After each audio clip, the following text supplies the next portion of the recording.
This is Kunal and welcome to learn with Kunal. आज discuss करेंगे हड़प्पा सभ्यता के 10th टॉपिक,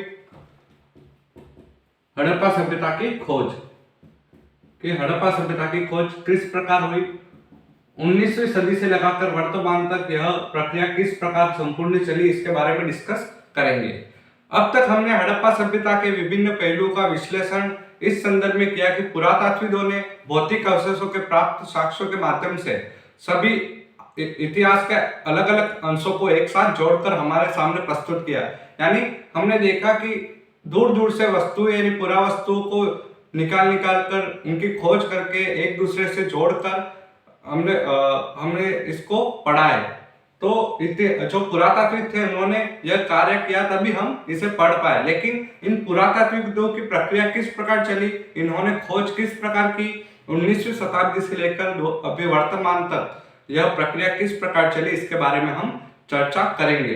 अब हम देखते हैं कि जब हड़प्पा सभ्यता के शहर नष्ट हो गए, लोग धीरे धीरे जो वहां पर रह रहे थे उन्होंने सब त्याग दिया।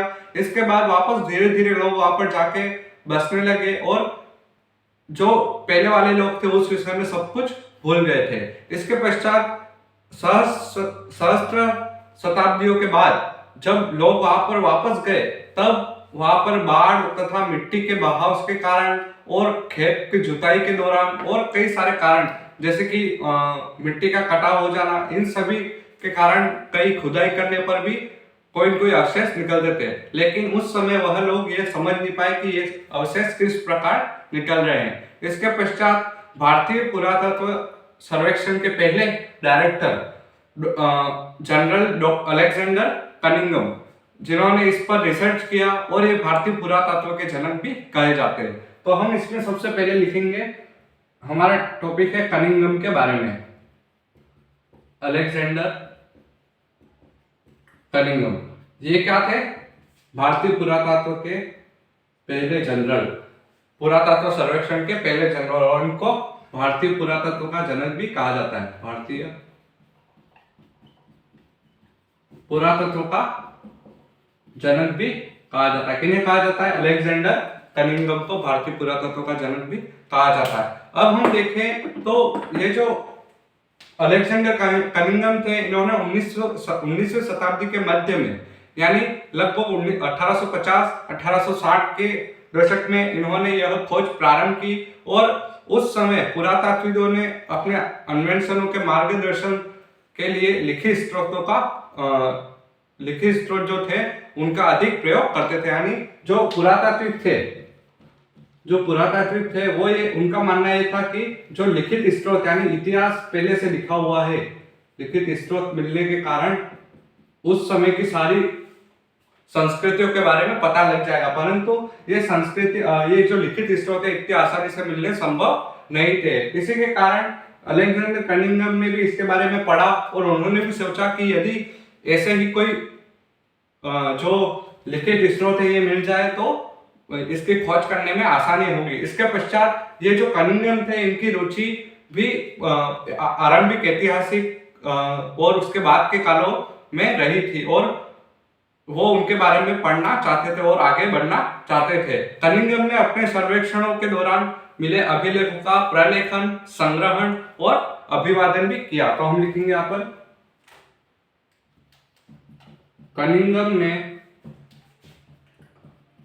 कनिंघम ने अपने सर्वेक्षणों के अनुसार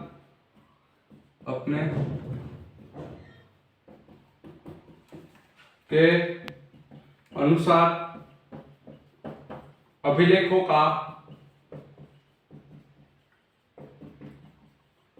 संग्रहण किया, फिर इसको वापस से प्रलेखन किया और इसके बाद इसका अनुवाद किया। किसने किया? अलेक्जेंडर कनिंघम ने यह सभी कार्य किए।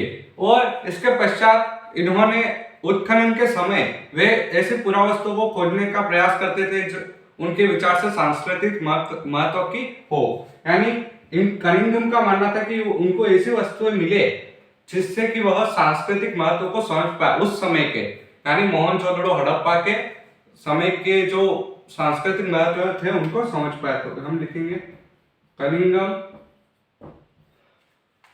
कलिंगम उत्खनन के समय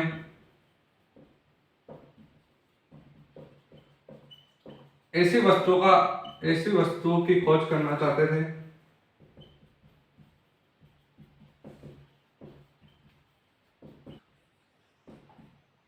प्रयास किया जो सांस्कृतिक महत्व की थी।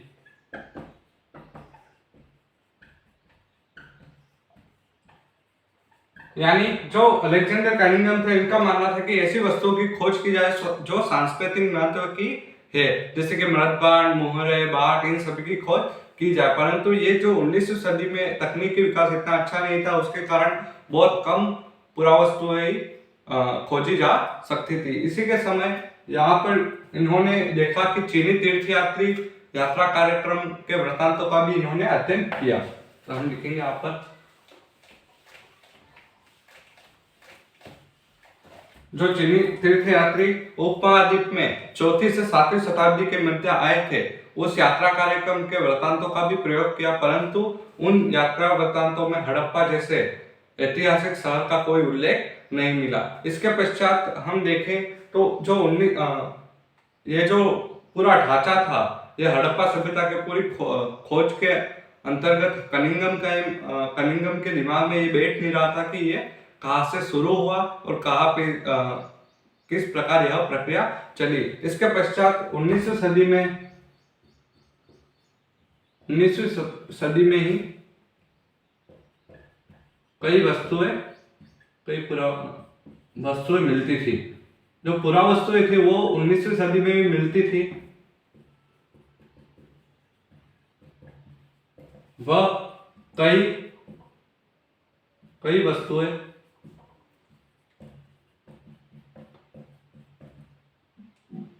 कई वस्तुएं जो थी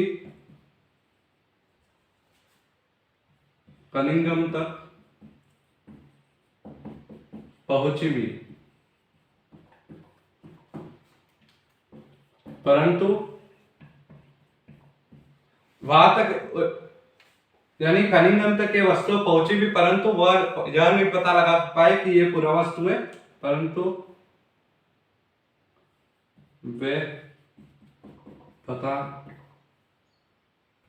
वे सुनिश्चित नहीं कर पाए। वे सुनिश्चित नहीं कर पाए कि पुरावस्तु कितनी प्राचीन है। यानी उनके पास ये सभी पुरावस्तु तक पहुंची, परंतु वो सुनिश्चित नहीं कर पाए कि ये वस्तुएं कितनी प्राचीन है, कहाँ तक ये वस्तुएं ये कहाँ किस समय से चलती हुई आ रही है, इनका पता नहीं लगा पाया। इसके बाद एक अंग्रेज ने कनिंघम को हड़प्पाई मोहर भी दी। यानी जो एक अंग्रेज आया, उसने कनिंघम को क्या दी? हड़प्पाई मोहर।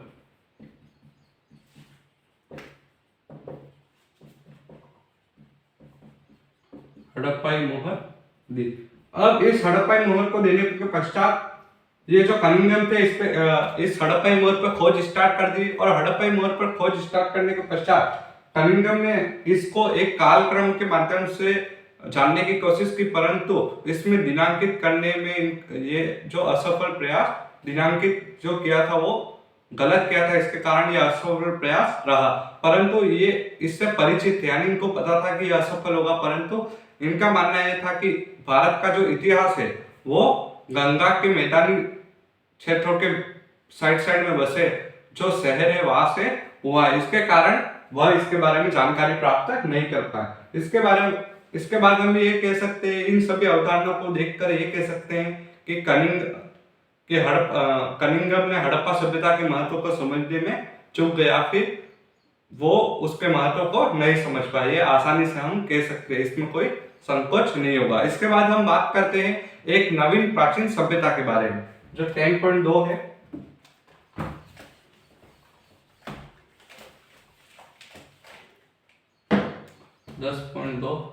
एक नवीन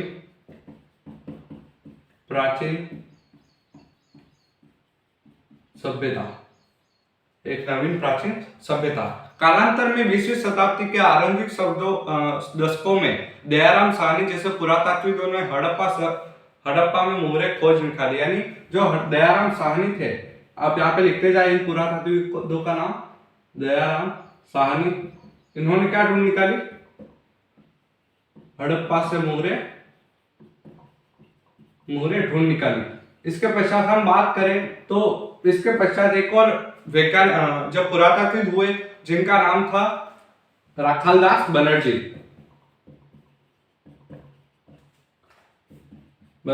इन्होंने भी मोहनजोदड़ो से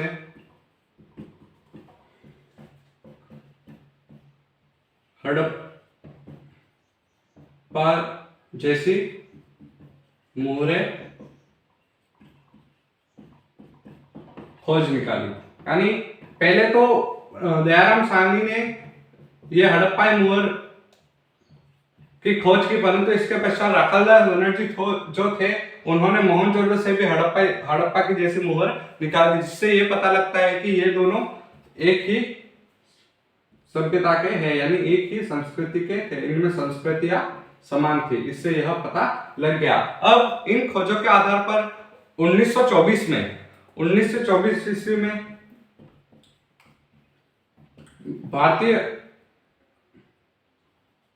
भारतीय पुरातत्व सर्वेक्षण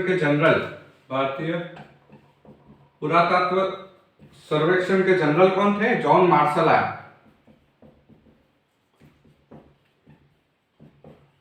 जॉन मार्शल, उन्होंने पूरे विश्व के सामने हड़प्पा सभ्यता को एक नवीन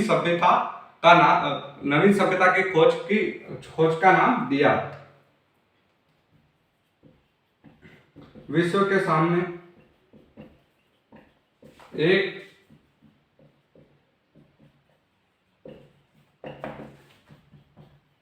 एक नवीन सभ्यता की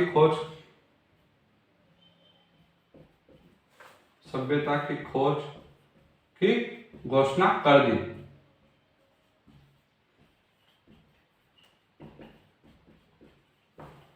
इनके द्वारा पूरे विश्व में ये घोषणा कर दी गई। इसके पश्चात N.S. राव ने अपनी द स्टोरी ऑफ आर्कियोलॉजी में लिखते हैं कि मार्शल ने भारत को जहां पाया, यानी भारत में जहां ये सभ्यता ढूंढी, उससे 3000 वर्ष पीछे छोड़ा। यानी ये जो सभ्यता थी ये 3000 वर्ष पुरानी थी। हमने देखा था कि यह सभ्यता 2600 ईसा पूर्व से 1900 ईसा पूर्व के मध्य चली, तो ये 3000 वर्ष पीछे थी। यानी ये सभ्यता जो थी 3000 वर्ष पीछे चल रही थी, परंतु इन्होंने नवीन खोज की थी, इसके कारण इन्होंने कह दिया।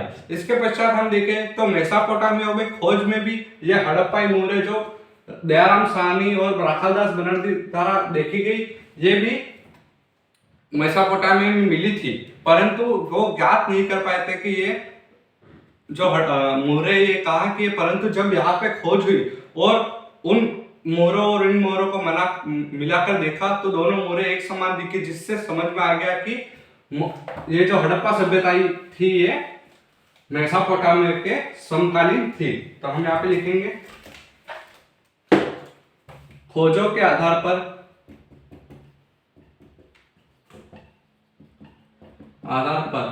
क्या पता लगा कि हड़प्पा सभ्यता व मेसोपोटामिया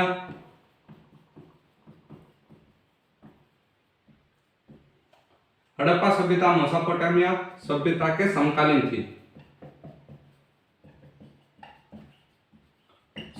थी, यानी दोनों का काल चक्र एक जैसा ही रहा था, ऐसा पुरातात्विकों का मानना, और इसके कई साक्ष्य भी मिले हैं। इसके पश्चात हम देखें तो ये जो जॉन मार्शल ने अपने कार्यकाल में वास्तव में भारत के परिवर्तन काल था। यानी ये जो काल था भारत के लिए पुरातत्व का काल बहुत ही परिवर्तन का काल रहा। उसमें भारत में कार्य करने वाले वो पहले पेशेवर पुरातात्विक थे और उन्होंने यूनान और क्रीट से अपने कार्यों का अनुभव भी लाए, यानी वो यूनान और क्रीट से अपने कार्यों का अनुभव भी यहाँ भारत में लाए और उनका प्रयोग किया, और ये एक पेशेवर पुरातात्विक भी रहे। हम लिख देंगे जॉन मार्शल पेशेवर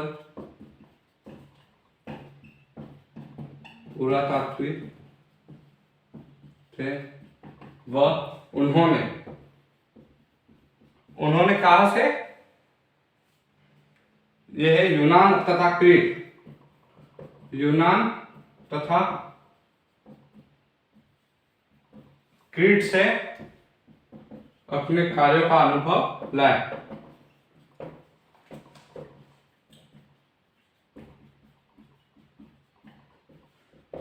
यानी ये जॉन मार्शल थे, ये बहुत ही बहुत ही अच्छे खोज करता थे। इनको जो खोज करने की यानी खूब अधिक दिलचस्पी थी इस मामले में, और इन्होंने यूनान और क्रीट से भी अपने कार्यों का अनुभव लाया, और इनको कनिंघम की तरह ही आकर्षित खोजों की दिलचस्पी थी, और इसके पश्चात इनको दैनिक जीवन की पद्धतियों को जानने में भी उत्सुकता रही थी। हम लिखेंगे दैनिक जीवन को जानने की उत्सुकता भी इनमें थी। इसी के कारण इन्होंने अपने कार्यकाल को भारत का परिवर्तन का कार्यकाल भी कहा जाता है, इनके कार्यकाल को। यहां तक समझ में आ गया? ये आप लिख दे कि जॉन मार्शल किस प्रकार है। जॉन मार्शल के आप नोट्स बना ले, अगर आप एग्जाम में आ जाए कि हड़प्पा सभ्यता की खोज में जॉन मार्शल का क्या योगदान रहा था, इसके बारे में आपको लिखना पड़ेगा। इसको अच्छी तरीके से आप देख लें।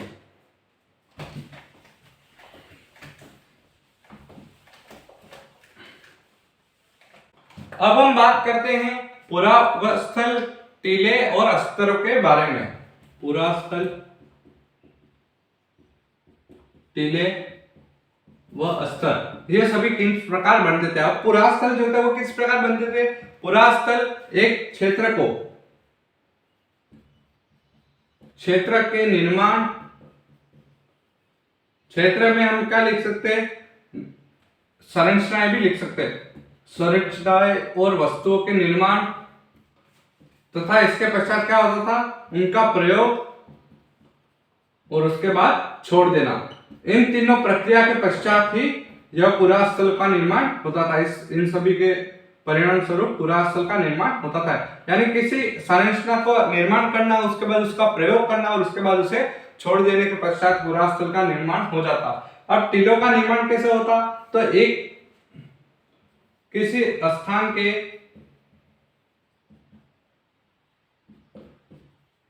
बार बार प्रयोग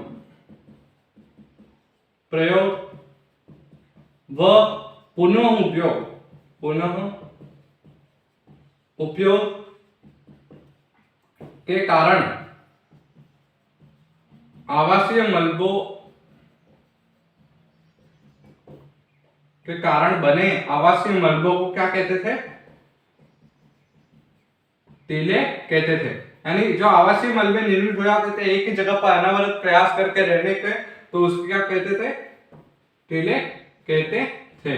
इसके बाद ये अस्तरों का निर्माण किस प्रकार हुआ? तो अस्तर जो थे वो इस प्रकार कुछ होते थे, यानी ये अस्तर है। अब इन अस्तरों के ज्ञान को क्या कहते हैं? अस्तर क्रम विज्ञान कहते थे। इसके बारे में ज्ञान प्राप्त करने को अस्तर क्रम विज्ञान कहते थे। अब हम देखें तो ये जो अस्तर है इसमें सबसे नीचा स्तर होता था उसे प्राचीनतम माना जाता था।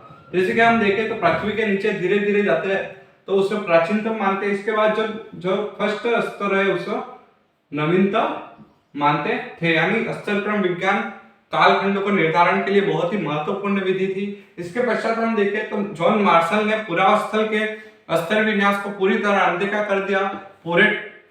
पूरे टीलों में समान परिणाम वाले नियमित क्षैतिज इकाई के साथ उत्खनन प्रारंभ कर दिया। यानी उन्होंने क्षैतिज इकाई के माध्यम से उत्खनन प्रारंभ किया, परंतु उनके द्वारा कोई ऐसे साक्ष्य नहीं मिले। और जो इस प्रकार क्षैतिज, हम यहाँ पे लिख देते हैं क्षैतिज विधियों के द्वारा ऐसे ये जो बहुमूल्य वस्तु होती है वो लुप्त हो जाती है। यानी इसकी खुदाई के द्वारा बहुमूल्य वस्तुएं जो होती है वो लुप्त हो जाती है, जिससे कालखंड के निर्धारण में समस्या आती है। इसके कारण हम ये भी कह सकते हैं कि जॉन मार्शल भी इसमें असफल रहे। उनका योगदान बहुत बड़ा रहा, परंतु ये काल निर्धारण में ये भी असफल रहे। इसके बाद 1944 में, इसके पश्चात 1944 ईस्वी में भारतीय पुरातत्व के कौन थे वो, भारतीय पुरातत्व सर्वेक्षण के जनरल कौन थे, क्या नाम था उनका, REM व्हीलर, उनका नाम था REM व्हीलर। इनके द्वारा ही ये जो है नई तकनीकी का विकास हुआ और इसके बारे में आगे जो विश्व में मुद्दे उठने लगे। अब ये जो व्हीलर थे उन्होंने इस समस्या का निदान कर दिया। व्हीलर ने पहचाना कि एक समान क्षैतिज इकाइयों के आधार पर खुदाई करना संभव नहीं है। इसके पश्चात उन्होंने अस्तर विन्यास को अपनाया और अस्तर विन्यास से लेकर खुदाई करना प्रारंभ किया, अस्तर विन्यास खुदाई प्रारंभ की। इसके पश्चात हम देखें तो वो सेना में पूर्व ब्रिगेडियर थे और उन्होंने पुरातत्व की पद्धति में एक सैनिक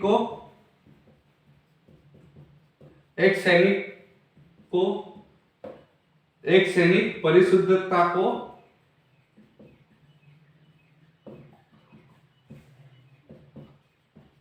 समावेश भी किया, यानी एक सैनिक परिशुद्धता का समावेश भी किसके द्वारा किया गया, REM व्हीलर द्वारा किया गया। इसके पश्चात हम देखें तो ये जो एक सैनिक की परिशुद्धता का समावेश किया गया, ये व्हीलर द्वारा किया गया। इसके पश्चात हम देखें तो अभी वर्तमान में जो भौगोलिक सीमा है उनके कारण अंतरराष्ट्रीय सीमाओं में कोई अंतर नहीं आया, परंतु उपमहाद्वीप के विभाजन के पश्चात यानी पाकिस्तान बनने के पश्चात, उपमहाद्वीप विभाजन के पश्चात, उपमहाद्वीप विभाजन के पश्चात क्या हुआ कि ये जो आधे पुरास्थल मुख्य पुरास्थल थे वो पाकिस्तान में रह गए और बचे वो पुरास्थल भारत में रह गए। तो भारत में खोज प्रारंभ हुई। तो भारत में खोज किस किस क्षेत्र में की गई, तो इसमें लिखेंगे हम पंजाब, हरियाणा, उत्तर प्रदेश और इसके पश्चात राजस्थान व गुजरात में खोज प्रारंभ कर दी गई। और इन सब में नए नए क्षेत्र भी खोजे गए, जैसे कि राजस्थान में कालीबंगा जिसमें जुते हुए खेतों के साक्ष्य मिले। इसके बाद लोथल व धोलावीरा, ये कहां पर है, लोथल व धोलावीरा गुजरात में स्थित है। इसके बाद राखीगढ़ी जैसे कई पुरास्थल प्राप्त हुए, किसमें, भारत के खोज के अनुसार, क्योंकि भारत जो आधे क्षेत्र थे वो पाकिस्तान में रह गए, मुख्य चंद्रडो ये सभी चोलिस्तान के प्रदेश सभी पाकिस्तान में। इसके विपरीत ये जो कालीबंगा, धोलावीरा, लोथल ये सभी भारत में, इसी के कारण इनकी खोज हो पाई। बाकी पाकिस्तान वाले तो इतनी खोज कर भी नहीं पाते क्योंकि उनके पास तो वो गरीब देश है, उनके पास पैसा नहीं है। अब हम देखें तो वर्तमान में भी यह उत्खनन जारी है। इन दशकों में कई नए प्रश्न उत्पन्न हुए। इसके पश्चात कई पुरातत्वविदों ने यहाँ पर सांस्कृतिक विषय में खोज करने की कोशिश की और कई पुरातत्वविदों ने भौगोलिक स्थिति का पता करने की कोशिश की। 1980 के दशक के बाद हड़प्पा पुरातत्व में अंतरराष्ट्रीय स्तर पर भी रुचि लगातार बढ़ती गई। वैज्ञानिकों ने इस पे टाइम टू टाइम सर्वेक्षण जारी रखा और मोहनजोदड़ो और हड़प्पा दोनों स्थानों पर उपमहाद्वीप के तथा विदेशी विशेषज्ञ संयुक्त रूप में कार्य करते रहे हैं और वर्तमान में भी यह कार्य जारी है। और ये कार्य मिट्टी, पत्थर, धातु की वस्तुएं, वनस्पति, जानवरों के अवशेष प्राप्त करने हेतु सतह का अन्वेषण और साथ ही उपलब्ध साक्ष्य के हर सूक्ष्म टुकड़े का विश्लेषण सम्मिलित है। यानी ये जो सूक्ष्म टुकड़े भी है उनका भी अन्वेषण करते हैं, यानी किसकी विधि से, वैज्ञानिक विधि से करते हैं। यानी इससे पता लगता है कि आने वाले भविष्य में कोई न कोई रोचक परिणाम की आशा दिखती है और हम देखेंगे कि भविष्य में ये इतिहास का महत्वपूर्ण पार्ट बढ़ जाएगा कि हड़प्पा सभ्यता की खोजें अभी भी है, परंतु ये जो है इसके बारे में इतनी जानकारी प्राप्त नहीं है। अभी पूरा पूरी खोज होनी बाकी है, इसमें खोज धीरे धीरे होती रहेगी और इनके बारे में रोशन करते सामने आते रहेंगे। बस आज के लिए इतना ही। कल हम पढ़ेंगे अतीत को जोड़कर पूरा करने की समस्याएं क्या आई थी, इनके बारे में हम कल ध्यानपूर्वक और विस्तार पूर्वक पढ़ेंगे। आज के लिए बस इतना ही। ये हमारी 6th क्लास कंप्लीट हो गई है, 6th क्लास कंप्लीट हो गई है। इसके पश्चात हम कल 7th क्लास स्टार्ट करेंगे। ये हमारी हिस्ट्री की क्लास है। 7 क्लासों में हमारा पूरा फर्स्ट लेसन खत्म हो गया है। 7 पार्ट आ जाएंगे परसों तक, कल तक आ जाएंगे 7 पार्ट, और इसके बाद नया लेसन हम स्टार्ट कर देंगे। तो बस आज के लिए इतना ही। इस वीडियो को लाइक कर दीजिएगा और ज्यादा से ज्यादा शेयर कर दीजिएगा, और पसंद आए तो ऐसे इंटरेस्टिंग वीडियो के लिए हमारे चैनल लर्न विद कुणाल को सब्सक्राइब कर दीजिएगा। जय हिंद।